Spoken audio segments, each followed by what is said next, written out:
Hello guys, welcome. आप देख रहे हैं improve medical knowledge with doctor Shahid Alam. Guys, आज बात करेंगे हम टैबलेट ऑफ्लोक्सासिन के बारे में, जो कि मार्केट में कई ब्रांड नेम से आती है। जानेंगे कि ऑफ्लोक्सासिन का इस्तेमाल डॉक्टर किस तरह के मरीजों में किस किस बीमारी में करते हैं और किस तरह से इसको यूज़ करते हैं, जैसे कि डोज क्या होती है, इसकी साइड इफ़ेक्ट क्या होते हैं, किस तरह के मरीजों में और किस तरह की बीमारियों में इसका इस्तेमाल नहीं करना चाहिए।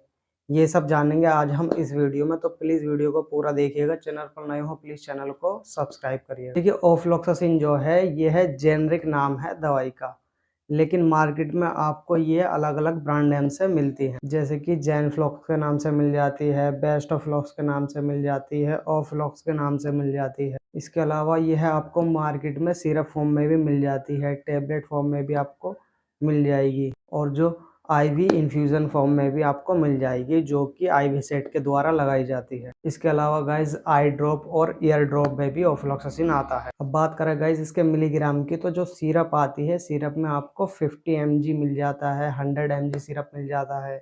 इसके अलावा टैबलेट आपको 100 mg में भी मिल जाती है, 200 mg में भी मिल जाती है, प्लस 400 mg में भी मार्केट में आपको मिल जाती है। और जो इन्फ्यूज़न आता है आईवी इन्फ्यूज़न, वह 200 mg में मार्केट में आता है। इसके साथ में गाइस ऑफ्लोक्सासिन टैबलेट या फिर सिरप आपको कॉम्बिनेशन के साथ भी मिल जाती है, जैसे कि ओर्निडाजोल के साथ में मिल जाती है या फिर सीफेक्सिम सेफोडोक्सिम के साथ में भी मिल जाती है, जिनका इस्तेमाल अलग-अलग बीमारियों में डॉक्टर द्वारा किया जाता है। तो गाइस ऑफ्लोक्सासिन फ्लोरोक्विनोलोन ग्रुप का एक सेकंड जनरेशन का एंटीबायोटिक है। इसका इस्तेमाल बैक्टीरिया को मारने के लिए किया जाता है, इसीलिए इसको एंटीबैक्टीरियल मेडिसिन भी बोला जाता है। जैसे कि कुछ बीमारियां बैक्टीरिया द्वारा होती हैं या फिर बीमारी होने के बाद में बैक्टीरिया पैदा हो जाता है, वहां पर इसका इस्तेमाल किया जाता है। अब वो किस तरह की बीमारियां होती हैं ये हम आपको बताने वाले हैं कि कहाँ-कहाँ पर इसका इस्तेमाल किया जाता है। ऑफ्लोक्सासिन का जो तरीका है काम करने का गाइस, वह कुछ इस प्रकार है, जैसे कि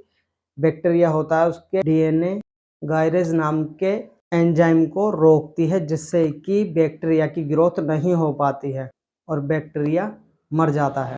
अब गाइज हम ऑफ्लोक्सासिन के यूज़ के बारे में बात करें, तो इससे पहले मैं आपको बता दूं कि यहाँ पर सिर्फ हम ऑफ्लोक्सासिन टेबलेट के बारे में ही बात करेंगे। टेबलेट के अलावा अगर किसी चीज़ पर, जैसे कि सिरप या फिर इन्फ्यूजन वगैरह पर आप वीडियो चाहते हैं, तो प्लीज़ हमको कमेंट करें, तो मैं आपको बना कर दूंगा।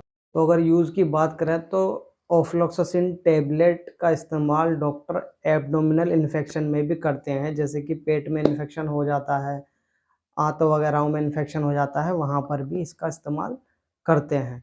इसके अलावा लूज मोशन वगैरह किसी को हो जाते हैं, तो वहाँ पर कॉम्बिनेशन के साथ में इस दवाई का इस्तेमाल किया जाता है। कॉम्बिनेशन आता है, जैसे कि ऑफ्लोक्सासिन और निडाजोल आती है टैबलेट। इसके अलावा गाइस निमोनिया में भी इसका इस्तेमाल किया जाता है। इसके अलावा टाइफाइड जो फीवर होता है, वहाँ पर भी कॉम्बिनेशन के साथ ऑफ्लोक्सासिन का इस्तेमाल किया जाता है, जो कि कॉम्बिनेशन में आती हैं। सीफेक्सिन के साथ ऑफ्लोक्सासिन आती है, सेफोडोक्सिन के साथ में ऑफ्लोक्सासिन आती है। डॉक्टर अपने अकॉर्डिंग चलाते हैं। इसके अलावा गाइस सॉफ्ट टिश्यू इन्फेक्शन हो जाता है, स्किन में इन्फेक्शन वगैरह हो जाता है, वहाँ पर इसका इस्तेमाल किया जाता है।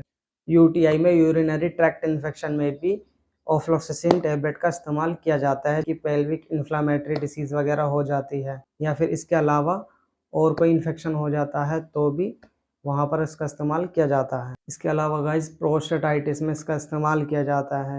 महिलाओं में जेनिटल इन्फेक्शन में भी इसका इस्तेमाल किया जाता है। अब गाइस क्योंकि जिस दवाई के फ़ायदे होते हैं उसके नुकसान भी होते हैं, तो इस टैबलेट के हम साइड इफ़ेक्ट के बारे में जान लेते हैं। साइड इफ़ेक्ट इसके कुछ इस प्रकार हैं, जैसे कि नोज़िया, डिज़ीनेस, थकान वगैरह फ़ील होना, सर दर्द या फिर स्किन पर खुजली वगैरह। एक इंसोम्निया होता है, नींद आने में उसमें दिक्कत होने लगती है। स्किन पर रैशेस हो जाना या फिर जेनिटल ऑर्गन में इचिंग होना। इसके अलावा गाइस ऑफ्लोक्सासिन के लॉन्ग टर्म यूज़ करने पर किस तरह के साइड इफ़ेक्ट आ सकते हैं, तो वह कुछ इस तरह हैं, जैसे कि टेंडन रैप्चर हो जाना या फिर एंकल के जो जॉइंट हैं मसल्स पर सूजन वगैरह आ जाना। इसके अलावा दौरे पड़ने लगना।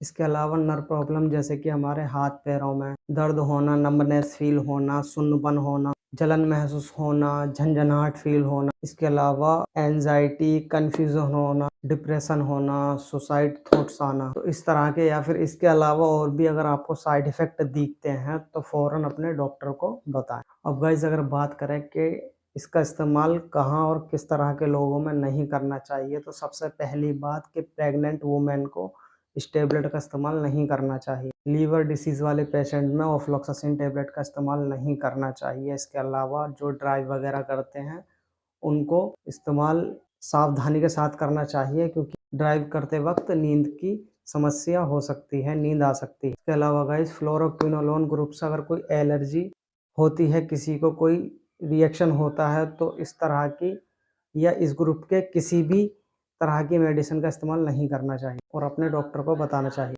किसी तरह की मसल्स प्रॉब्लम है तो भी डॉक्टर को बताना चाहिए इस टेबलेट के यूज़ करने से पहले। अब गाइस डोज की अगर बात करें तो एडल्ट डोज इसकी खाना खाने के बाद में 200 mg की टेबलेट सुबह को, 200 mg की टेबलेट शाम को ले सकते हैं, या फिर डॉक्टर के अकॉर्डिंग ज़्यादा इन्फेक्शन होने पर 400 mg की टेबलेट सुबह को और 400 mg की टेबलेट शाम को भी दी जा सकती है। नॉर्मली 3 से 7 दिन में इन्फेक्शन कम है, ख़त्म हो जाता है। इसके अलावा अगर नहीं होता है तो डॉक्टर 7 से 14 दिन भी इस टेबलेट को दे सकते हैं।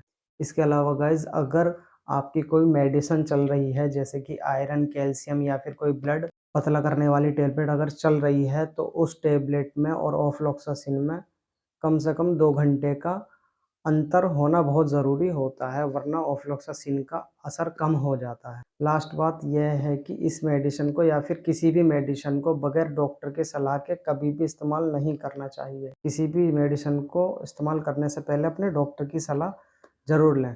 तो गाइज़ वीडियो अच्छा लगा हो प्लीज़ वीडियो को लाइक करिएगा। चैनल पर नए हो प्लीज़ चैनल को सब्सक्राइब करिएगा। Thank you.